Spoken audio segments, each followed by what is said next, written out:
चलो तो भाई, ये है लेक्चर नंबर अगला, यानी केमिकल वेदरिंग आपको पूरा बताने वाला हूँ। इसमें केमिकल वेदरिंग कैसे होती है, फिजिकल वेदरिंग इससे पहली वाली वीडियो में जान चुके हैं। केमिकल वेदरिंग डिकम्पोजिशन का एक काफ़ी ज़्यादा इंपॉर्टेंट पार्ट है, यानी वेदरिंग का सबसे इंपॉर्टेंट पार्ट भी मान लो कि ज़्यादातर वेदरिंग भी फिर इसी की वजह से होती है। ठीक है, केमिकल बेसिस पे होती है। तो सबसे पहली जो टाइप की वेदरिंग होती है वो है सॉल्यूशन वेदरिंग। सॉल्यूशन वेदरिंग उन वाली चीज़ों पर डिपेंड करती है जो आयंस वाटर में सॉल्यूबल होती हैं। जैसे कि ये नमक का पत्थर है, आपने देखा होगा जो पत्थरों वाला सॉल्ट नमक आता है, आपने खाया होगा खूब। तो वैसे ही पत्थरों में भी नमक छुपा होता है, उन चट्टानों में भी नमक, रॉक्स में नमक छुपा होता है। अगर NaCl है, उसमें NaCl होता है नमक, ठीक है, सॉल्यूबल सॉल्ट, तो वो वाटर सॉल्यूबल होता है। उस पर पानी जाता है, पानी उसको घोरता रहता है, उसको सॉल्यूशन बना देता है, अपने अंदर मिलाता रहता है। तो NaCl उसमें मिलता रहता है, NaCl वाटर में। तो वाटर में NaCl मिलने की वजह से वो धीमे धीमे उस क्या कहते हैं, रॉक का कंटेंट कम होता जा रहा है। तो रॉक का कंटेंट कम होता जा रहा है, इसलिए वो सॉइल, वो रॉक कमजोर हो जाएगा और खत्म हो जाएगा। कुछ टाइम बाद ही उसका सारा नमक ये ले ही जाएगा, तो वो टूट जाएगा ऑटोमेटिक। जैसे इतना बड़ा पत्थर है, उसमें नमक है इतना, तो इतना नमक तो वो घोर ले गया ना, पानी अपने अंदर घुल ले गया ना, घुल के ले गया। इस तरीके से सॉल्यूशन बनता है। जैसे कि NaCl प्लस H2O, यानी कि आपस में मिल गए, तो उन्होंने क्या करा, जो Na प्लस आयन थी वो अलग कर दी, Cl नेगेटिव आयन थी वो अलग कर दी, और H2O तो अलग हो ही गया। दूसरा आता है हाइड्रेशन। हाइड्रेशन यानी कि पानी को ऐड कर देना। कुछ एलिमेंट्स, कुछ कंपाउंड ऐसे होते हैं जो पानी को सोख लेते हैं तो वो सूज जाते हैं, यानी कि स्वेल कर जाते हैं। और स्वेल करने की वजह से उनकी जो लस्चर प्रॉपर्टी थी और उनकी जो मतलब हार्डनेस थी, वो हार्डनेस हो जाती है सॉफ्टनेस में चेंज, यानी कि वो कमजोर हो जाते हैं पानी भरने की वजह से।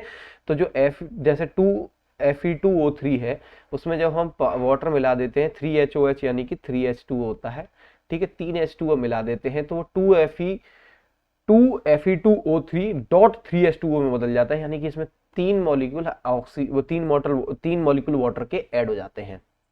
जैसे वो सूज जाता है और तोड़ देता है।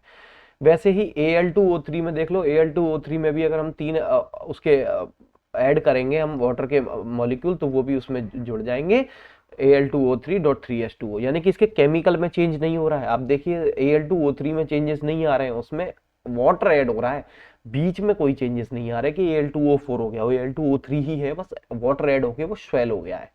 ठीक, जैसे गुब्बारे में पानी भर दो या हवा भर दो, गुब्बारा फूलता है, तो गुब्बारे की जो यानी बलून की जो आउटर सरफेस होती है और मतलब जो रबर होती है, उसमें चेंजेस नहीं आते, उसमें बस पानी भर जाता है और एयर भर जाती है, ये चीज है हाइड्रोलाइसिस। हाइड्रोलाइसिस यानी कि वाटर की ऐसे एक्शन से, एसिडिक एक्शन से वो टूट जाए। एसिडिक कैसे होगा, वाटर को जब हम तोड़ते हैं तो वाटर टूटता है H+ and OH negative ions में टूट जाता है।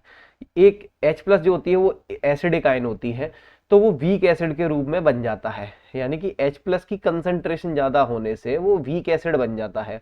एसिड क्या करता है फिर, कई सारे एलिमेंट्स जो मिनरल्स, कई सारे एलिमेंट जो मिनरल के रूप में रॉक में छिपे हुए हैं, उन पे एक्शन करता है और उनको एलिमिनेट कर देता है उस कंपाउंड से।